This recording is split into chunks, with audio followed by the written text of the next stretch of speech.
Vous êtes-vous déjà retrouvé au seuil de quelque chose qui vous paraissait impossible?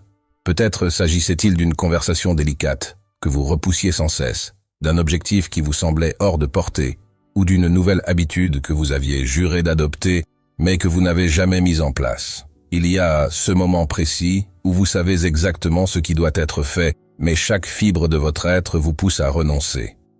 C'est précisément à cet instant que la plupart des gens abandonnent. Il est plus facile de faire défiler les réseaux sociaux pour se distraire, ou d'attendre une sorte d'explosion magique de motivation.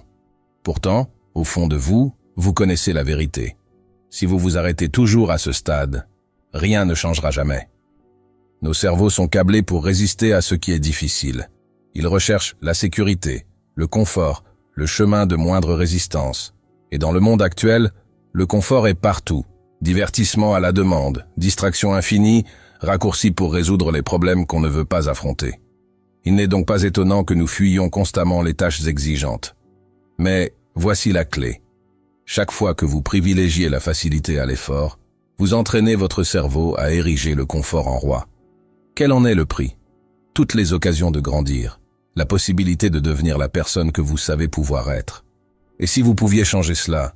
Et si vous pouviez entraîner votre esprit à considérer les choses difficiles, non pas comme des obstacles, mais comme des opportunités, et à accepter l'inconfort comme le prix du progrès? Ce n'est pas facile, et cela ne se fera pas du jour au lendemain. Mais c'est possible et même nécessaire, car la vie que vous voulez, l'évolution que vous recherchez, la force que vous admirez chez les autres, tout cela se trouve de l'autre côté des difficultés que vous avez fuies. Dans cet article, nous allons examiner en profondeur pourquoi il est si ardu de faire face à la résistance, ce qui se passe quand nous l'évitons, et surtout, comment réentraîner votre cerveau à l'affronter. Il ne s'agit pas uniquement de volonté, mais de recabler votre esprit pour qu'il travaille avec vous, et non contre vous. Il s'agit de récupérer votre capacité à passer à l'action, même lorsque c'est inconfortable. Si vous vous êtes déjà senti bloqué, dépassé, ou effrayé de franchir le premier pas, ceci est pour vous. Avant de commencer, veuillez vous abonner et activer la cloche de notification pour ne pas manquer de vidéos inspirantes comme celle-ci. Commençons. Quelle est cette tâche difficile que vous avez évitée et pourquoi? Peut-être s'agit-il d'une conversation délicate que vous redoutiez, d'un entraînement que vous vous êtes promis d'entamer, ou d'un projet qui traîne sur votre liste de choses à faire depuis des semaines. Quoi que ce soit, il est probable que vous ayez trouvé tous les prétextes possibles pour l'éviter. Vous vous dites « Je le ferai demain », mais demain ne paraît jamais plus facile. Et au fond, vous savez bien que ce n'est pas juste une question d'être occupé ou de ne pas être prêt. C'est ce poids de l'évitement, une résistance silencieuse mais pesante, qui vous éloigne constamment de ce que vous savez devoir faire. Prenez un instant pour y réfléchir. À quelle fréquence vous retrouvez-vous dans ce schéma? Voici un exemple courant. Vous vous fixez comme objectif de faire plus d'exercice. Vous préparez vos affaires de sport, vous vous dites « c'est pour aujourd'hui ». Mais au moment de vous lancer, vous trouvez des excuses pour repousser encore. « Je suis trop fatigué. Je regarderai juste un épisode avant. Ce n'est qu'une séance de moins, ça ne compte pas vraiment. » Et soudain, une séance sautée se transforme en plusieurs semaines d'inactivité. Le paradoxe, c'est qu'éviter cet inconfort rend le fait de s'y mettre encore plus dur la fois suivante. La vérité, c'est que l'évitement procure un soulagement immédiat, comme une rapide expiration de « ouf, pas aujourd'hui », mais ce soulagement est éphémère, et il a un coût. Chaque fois que nous évitons ce qui est difficile, nous renforçons dans notre esprit l'idée que l'inconfort est dangereux et qu'il faut le fuir. Ce n'est pas de votre faute. C'est ainsi que le cerveau humain fonctionne. Des siècles durant, notre survie a tenu à notre capacité à éviter la douleur et à préserver nos forces. Mais aujourd'hui, où la survie physique est rarement en jeu, cet instinct nous dessert souvent au lieu de nous protéger. Il nous freine. Et voilà ce dont on parle trop peu. La croissance, celle qui rend la vie plus riche et plus épanouie, ne survient que lorsque l'on fait face à l'inconfort. Cette discussion difficile que vous évitez, elle pourrait aboutir à une compréhension plus profonde. Ce projet que vous remettez à plus tard, il pourrait vous ouvrir des portes insoupçonnées. Mais le prix de l'évitement, c'est la stagnation. Et avec le temps, la stagnation se transforme en regret. Si vous en avez assez de ce cycle, comprenez ceci. Surmonter la résistance est une compétence, pas un don inné.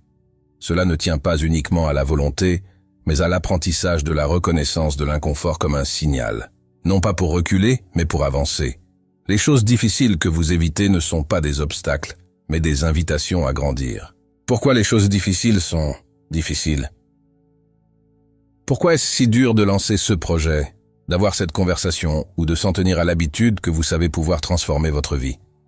Ce n'est pas que vous soyez paresseux ou incapable. La réalité est que votre cerveau est conçu pour éviter ce qui est difficile. Il est programmé pour vous garder en sécurité, économiser l'énergie et privilégier la gratification immédiate. Cela a rendu service à nos ancêtres, dont la survie dépendait de l'évitement du danger et de la conservation de leurs forces. Mais de nos jours, où l'on a besoin de passer par l'inconfort pour grandir, ce même câblage peut nous freiner. Au cœur de cette résistance se trouve un concept simple. Votre cerveau aime le chemin le plus facile. Chaque fois que vous évitez une tâche pénible, vous ressentez un petit soulagement, produit par la dopamine, une récompense chimique qui vous incite à rester dans votre zone de confort. La dopamine en soi n'est pas un mal, c'est ce qui nous procure un sentiment de bien-être lorsque nous atteignons un objectif ou que nous faisons quelque chose qui nous plaît. Cependant, le monde moderne regorge de dopamine bon marché. Jeux vidéo, réseaux sociaux, séries à binge-watcher, grignotages à volonté, tout cela délivre des doses de dopamine sans effort. Pourquoi s'atteler à une tâche exigeante quand on peut aisément faire défiler son fil d'actualité et obtenir une sensation immédiate de récompense? Le piège, c'est que cette dopamine facile nous donne l'illusion d'accomplir quelque chose, alors que nous n'avançons pas du tout. Pendant ce temps, les tâches qui pourraient réellement changer votre vie, écrire. Ce livre, adopter une routine sportive, acquérir une nouvelle compétence, demandent un effort soutenu et n'offrent pas de gratification instantanée. Votre cerveau les interprète donc comme une menace, trop difficile, trop incertaine, et vous pousse à préférer l'option la plus simple. Pensez à votre cerveau comme à un muscle. Si vous optez systématiquement pour la solution de facilité, vous affaiblissez sa capacité à tolérer l'effort et l'inconfort, un peu comme si vous évitiez la salle de sport tous les jours. Vous perdriez de la force. En revanche, lorsque vous choisissez de vous confronter à des tâches ardues, même modestes, vous entraînez votre cerveau à supporter l'inconfort et à se renforcer. Le philosophe stoïcien et empereur romain Marc Aurèle l'avait bien compris. Il croyait que les obstacles ne sont pas de simples barrières, mais des occasions de renforcer notre détermination. L'obstacle à l'action fait avancer l'action, écrivait-il. Ce qui s'oppose au chemin devient le chemin. Dans le monde d'aujourd'hui, cet état d'esprit est d'autant plus difficile à adopter que les distractions abondent. Les algorithmes des réseaux sociaux sont conçus pour que vous défiliez inlassablement.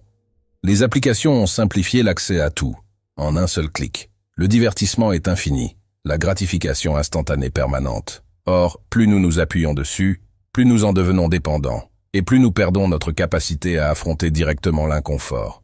Imaginez quelqu'un qui n'a jamais fait d'exercice de sa vie et qui du jour au lendemain se lance le défi de courir un marathon. Il enfile ses baskets, fait quelques foulées, puis s'essouffle après quelques minutes, non pas par incapacité totale, mais parce que ses muscles ne sont pas préparés. Il en va de même pour votre esprit. Si vous avez passé des années à éviter la difficulté, il est logique que vous vous sentiez submergé quand vous devez vous y confronter. Toutefois, tout comme le corps se fortifie avec un entraînement régulier, l'esprit aussi. Faire des choses ardues crée une forme de résilience psychologique et renforce la volonté, deux qualités qui ne se développent que dans l'effort. On n'a pas besoin d'être né avec un talent extraordinaire pour se concentrer ou persévérer. Il suffit de se présenter chaque jour, même quand c'est dur, et de se prouver qu'on en est capable. Rappelez-vous un moment où vous avez accompli quelque chose de difficile, où vous étiez sur le point d'abandonner mais avez tenu bon. C'était peut-être un examen exigeant, une relation conflictuelle ou un défi sportif. Vous souvenez-vous du sentiment de fierté qui a suivi? Ce sentiment-là n'est pas purement émotionnel, il est aussi neurologique. Chaque fois que vous faites face à une résistance et que vous persistez, vous reconfigurez votre cerveau pour associer l'effort à une récompense, et non plus seulement à de la souffrance. C'est pour cela que les choses difficiles sont difficiles. Elles exigent plus que des connaissances ou des compétences. Elles demandent du courage, celui de faire face à l'inconnu, à l'inconfort, voire à l'échec. Elles imposent un effort soutenu dans un monde truffé de raccourcis. Pourtant, les bénéfices sont sans égal. On ne se contente pas d'accomplir des objectifs, on se façonne un caractère. Alors la prochaine fois que vous ressentez la résistance monter en vous, souvenez-vous, l'obstacle n'est pas seulement un frein, c'est une opportunité, une occasion de former votre esprit, de développer votre force intérieure et de grandir. Comme le disait Marc Aurèle, ce qui fait obstacle devient le chemin. Choisissez de persister, même quand tout vous incite à reculer. Les choses difficiles n'améliorent pas seulement votre vie, elles vous transforment en une version plus forte de vous-même. Le prix de l'évitement. Chaque fois que vous évitez une tâche exigeante, vous vous dites « ce n'est pas bien grave, c'est juste pour cette fois, j'aurai largement le temps de m'y remettre plus tard ». Mais l'évitement ne reste jamais anodin. Il prend de l'ampleur. Une seule tâche négligée peut en engendrer 2 de plus. Une conversation retardée peut conduire à des mois de silence. Sans que vous vous en rendiez compte, les choses que vous avez évitées façonnent votre vie sans que vous l'ayez consciemment voulu. Certes, éviter peut procurer un soulagement momentané, mais cela a un prix élevé. Opportunité manquée, stagnation dans sa croissance personnelle, et surtout, regret. Imaginez la vie comme un jardin. Quand vous vous impliquez, que vous plantez, arrosez, entretenez, vous créez quelque chose de beau et de vivant. Mais si vous remettez sans cesse le travail au lendemain, les mauvaises herbes finissent par tout envahir. Au début, le jardin peut avoir l'air correct, mais peu à peu, les fleurs se fanent et les mauvaises herbes prennent toute la place. L'évitement agit pareillement. Au fil du temps, ce que vous négligez devient de plus en plus complexe à récupérer. Un de mes amis, par exemple, rêvait de créer sa propre entreprise. Il avait l'idée, les compétences et même les ressources nécessaires. Pourtant, à chaque fois qu'il essayait de s'y mettre, il trouvait une excuse. « J'attends d'avoir plus de temps. Je dois d'abord approfondir mes recherches, etc. » Les semaines ont défilé, puis les mois, puis les années. Quand enfin il s'est décidé à franchir le pas, il était submergé. Son secteur avait évolué, sa confiance en lui avait diminué, et le regret d'avoir trop attendu le pesait lourdement. Ce jardin qu'il avait imaginé était désormais envahi par les mauvaises herbes de la peur, du doute et des occasions ratées. Aujourd'hui, éviter est plus simple que jamais. Nous vivons dans une culture obsédée par la facilité et l'efficacité. Il existe des applications pour tout. Cuisiner, faire du sport, même réfléchir à notre place. L'intelligence artificielle promet de simplifier les tâches les plus complexes et le divertissement est disponible 24h/24, 7G/7. Bien que toutes ces commodités soient pratiques, elles rendent l'évitement dangereusement accessible. Pourquoi apprendre une nouvelle compétence alors qu'on peut la sous-traiter? Pourquoi affronter l'inconfort quand la distraction est à portée de clic? Cette quête permanente de la facilité nous pousse à croire que l'effort est inutile et que toute difficulté devrait être évitée. Pourtant, cet état d'esprit a un coût. Il nous prive de l'opportunité de grandir. Car la croissance ne se produit pas dans le confort. Elle se produit quand on se heurte à la résistance, qu'on lutte et qu'on choisit tout de même de rester présent. Pensez à quelqu'un que vous admirez, un sportif, un artiste, un entrepreneur. Aucun d'eux n'en est arrivé là en évitant l'effort. Ils s'y sont confrontés délibérément, sachant que c'est précisément la lutte qui les rendrait plus forts. L'évitement peut sembler inoffensif sur le moment, mais il n'aboutit à rien de durable. Et c'est là la véritable tragédie. Plus on évite, plus il est facile de continuer à éviter et plus la spirale de la stagnation s'installe. On a l'illusion de s'en sortir, mais la vie, elle, avance sans nous. De plus, l'évitement nourrit les regrets. Ce qu'on fuit ne s'évanouit pas. Ça reste là en arrière-plan et devient plus pesant à mesure que le temps passe. On se surprend à se demander « Et si j'avais agi plus tôt? Et si j'avais affronté cette difficulté au lieu de la fuir ?» Comment sortir de ce cercle vicieux, en reconnaissant que l'évitement n'est jamais neutre? Lorsque vous fuyez une tâche pénible, vous ne faites pas que la reporter. Vous la laissez s'amplifier et devenir plus complexe. Quand vous y faites face, même un peu, vous reprenez la main. C'est un peu comme arracher les mauvaises herbes dans un jardin. Le travail est pénible, mais il libère de l'espace pour faire pousser des plantes saines, pour la beauté, pour la vie. L'évitement séduit parce qu'il offre un soulagement à court terme. Mais ce soulagement est trompeur sur le long terme. Plus vous évitez un défi, plus il prend de l'importance à vos yeux. Inversement, chaque fois que vous décidez de l'affronter, vous ne faites pas qu'avancer, vous vous renforcez. Vous prouvez à votre esprit que vous êtes capable de gérer l'inconfort et que vous pouvez vous en sortir grandi.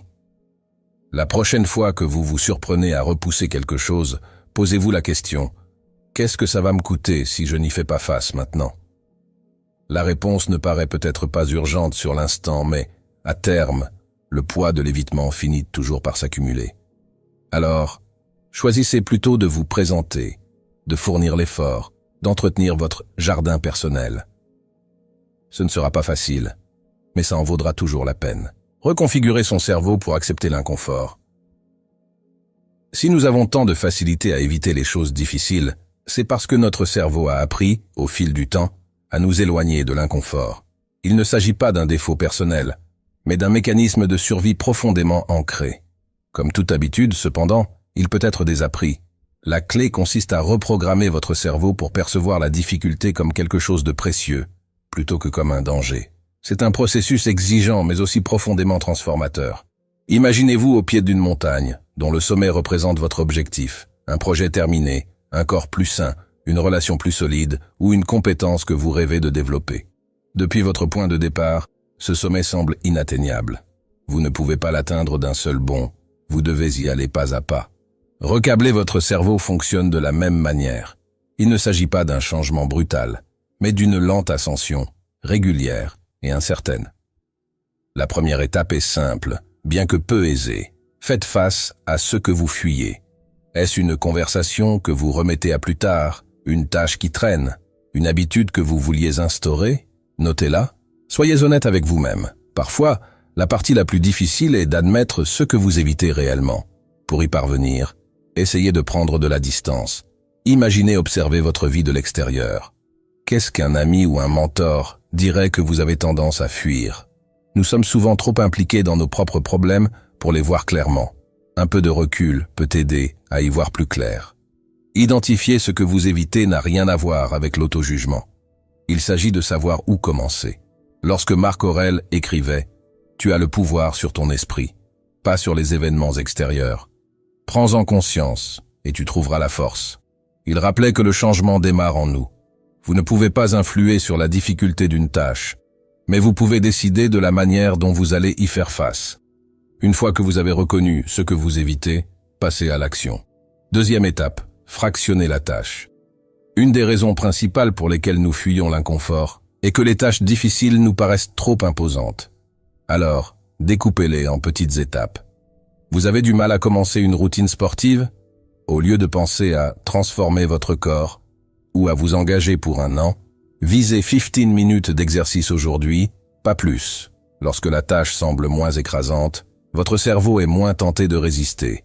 Cette approche fonctionne pour tout. La rédaction d'un rapport commence par un premier paragraphe. Le grand ménage par un simple coin d'une pièce. Une conversation délicate par la réflexion sur ce que vous voulez dire. Chaque petite étape vous rapproche du sommet et renforce votre endurance mentale. Comme pour un marathon, vous ne courez pas 42 km dès le premier jour.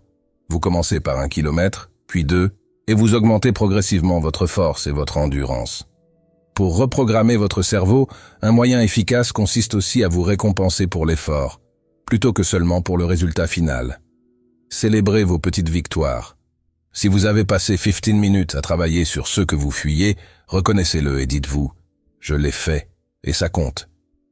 Si vous terminez la première étape d'un gros projet, soyez fiers de vous. Ces petites récompenses peuvent paraître insignifiantes, mais elles ne le sont pas. Elles renforcent l'habitude de l'effort et génèrent de la motivation pour la suite. Au niveau neurologique, cela agit sur le système de récompense de votre cerveau, et notamment sur la libération de dopamine. En célébrant de modestes avancées, vous offrez à votre cerveau une dose de dopamine constructive. Au fil du temps, il associera de plus en plus l'effort au sentiment d'accomplissement, et non plus seulement à l'inconfort. Soyons honnêtes, rien de tout cela n'est facile.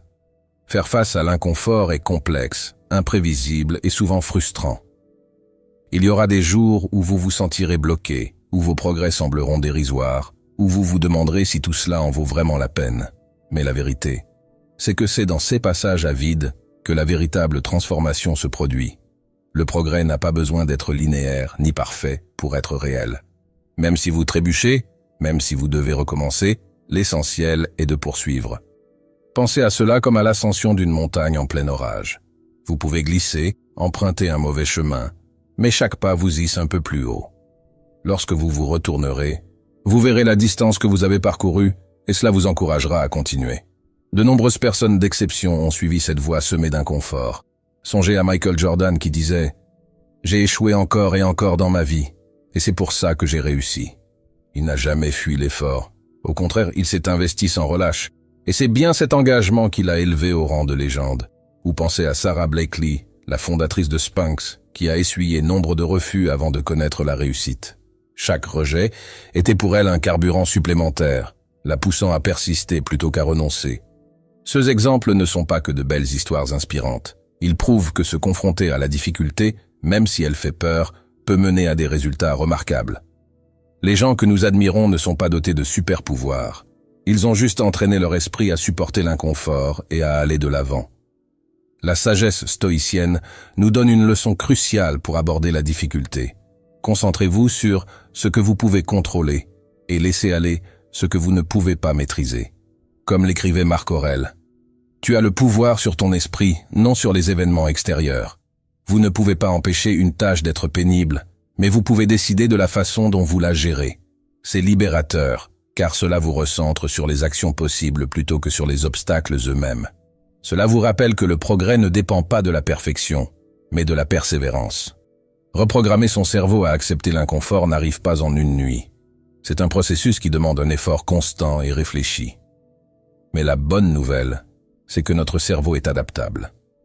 Il peut apprendre à percevoir la difficulté non plus comme une menace, mais comme une occasion de s'élever. Commencez modestement. Identifiez une chose que vous évitez et faites-en le premier pas. Fractionnez-la en petites tâches. Félicitez-vous à chaque avancement, même minime. Et quand vous ressentez la résistance intérieure, souvenez-vous du sommet, la croissance, la force et l'épanouissement qui naissent de ceux que vous appreniez autrefois à fuir. L'inconfort n'est pas votre ennemi, c'est le signe que vous êtes sur la bonne voie. Continuez à gravir la pente. Vous êtes plus solide que vous ne l'imaginez. La progression ne découle pas du confort, mais de la résistance. Les moments où la vie vous met à l'épreuve, où vous doutez, où vous êtes tenté d'abandonner mais persévérer, sont ceux qui forgent votre résilience. La capacité à rebondir, à devenir plus fort après une adversité, ne constitue pas un don inné. On la construit, et les épreuves en sont les haltères. La résilience est semblable à un muscle. Si vous ne la sollicitez jamais, elle reste faible. Prenez quelqu'un qui ne fait jamais de sport. Ses muscles, son endurance décline, et même monter un escalier ou porter des sacs de course devient un défi insurmontable. À l'inverse, quelqu'un qui s'entraîne régulièrement devient non seulement plus fort physiquement, mais il développe aussi sa confiance, son endurance mentale et sa capacité à relever des défis plus grands, progressivement. Il en va de même pour votre résilience mentale et émotionnelle. Elle ne grandit que lorsque vous la mettez au défi. Peut-être avez-vous déjà connu un moment qui vous a poussé dans vos retranchements d'une manière inattendue. Pour moi, c'était le jour où j'ai dû prendre la parole en public pour la première fois devant un large public. J'ai toujours évité la lumière des projecteurs, craignant de commettre une erreur ou d'être jugé. Mais cette opportunité était trop belle pour que je passe à côté. Les semaines précédant mon intervention, j'étais en proie à l'angoisse. Et si j'oublie tout? Et si je me ridiculise? La veille, j'ai à peine dormi. Tout en moi me criait de renoncer pour échapper à cet inconfort. Pourtant, je ne l'ai pas fait. Le jour J, je suis monté sur scène, la voix tremblante, le cœur battant à tout rompre. À ma grande surprise, ça s'est bien passé. Pas à la perfection, mais c'était suffisant. Et j'ai découvert quelque chose de fondamental. La résilience ne signifie pas être exempt de peur, mais agir malgré la peur, l'inconfort et la résistance. Une fois cette épreuve terminée, j'ai compris que le challenge m'avait renforcé. Lorsqu'une situation similaire s'est présentée ensuite, la peur n'avait pas disparu, mais elle était moins paralysante. Je m'étais prouvé à moi-même que je pouvais gérer cet inconfort. Faire des choses difficiles ne revient pas uniquement à cocher des objectifs. Cela façonne aussi la personne que vous devenez. Chaque défi surmonté vous remodèle, vous apprend la patience et la persévérance. Vous devez composer avec vos émotions, peur, frustration, doute de soi, sans les laisser prendre le contrôle. C'est ainsi que vous développez cette endurance silencieuse qui nourrit votre stabilité intérieure, en vous montrant que vous êtes capable de bien plus que vous ne le pensiez. Affronter l'inconfort affine également votre capacité d'adaptation. Quand des obstacles se dressent, vous apprenez à réfléchir autrement, à trouver une autre manière d'avancer, même si la voie semble barrée. Les solutions n'apparaissent pas toujours tout de suite, mais c'est bien là l'intérêt. Chaque fois que vous faites face, au lieu de fuir, vous renforcez votre conviction que les défis ne sont pas des murs, mais des tremplins. Les stoïciens soutenaient que les difficultés ne sont pas des motifs de crainte, mais des occasions à saisir. Marc Aurèle l'écrivait « L'obstacle à l'action fait avancer l'action. Ce qui s'oppose au chemin devient le chemin. » Cette vision recadre la difficulté non comme une punition, mais comme une invitation à se développer. La résistance n'est pas là pour vous arrêter, elle est là pour vous renforcer. Imaginez soulever un poids lourd pour la première fois. Vos muscles tremblent et vous brûlent, et cela paraît insurmontable. Mais à chaque répétition, vos muscles s'adaptent, deviennent plus forts et plus endurants. Il en va de même pour les défis de la vie. Ils peuvent sembler inatteignables, mais ils vous préparent à en relever de plus grands encore. Chaque difficulté vaincue, aussi modeste soit-elle, renforce votre réserve de force insoupçonnée. La résilience ne consiste pas à se jeter aveuglément dans la souffrance ou à se pousser au bord de la rupture pour faire ses preuves. Il s'agit de comprendre que l'inconfort est le compagnon inévitable de la progression. La tâche qui vous attend ne devient peut-être pas plus simple, mais vous vous renforcez. Regardez ces personnes que l'on dit résilientes, sportifs, chefs d'entreprise, leaders, et vous comprendrez qu'ils ne sont pas nés ainsi. Leur résilience s'est bâtie au fil de multiples moments de doute et de persévérance. Chaque échec, chaque revers, chaque remise en question est devenue une brique dans l'édifice de leur détermination. En acceptant d'affronter ce qui est difficile, vous dépassez non seulement un problème isolé, mais vous transformez votre manière d'aborder les problèmes. Vous vous prouvez que les obstacles ne sont pas effrayants, mais bien des opportunités de croître. Cela ne veut pas dire que c'est confortable ou indolore. Le progrès ne l'est presque jamais, mais il en vaut la peine. Ainsi, la prochaine fois que vous vous trouvez face à un défi, souvenez-vous, c'est ainsi que vous forgez votre résilience. Chaque pas en avant, même minuscule, chaque moment enduré sans abandon, chaque défi affronté vous grandit. La difficulté devant vous n'est pas votre ennemi, c'est la voie à suivre. Chaque pas, même hésitant, vous rapproche de la personne que vous aspirez à devenir. Continuez d'avancer. Entraînez-vous, jour après jour. Les choses difficiles resteront difficiles, mais vous vous endurcirez. Et cette force vaudra bien tout l'effort du monde.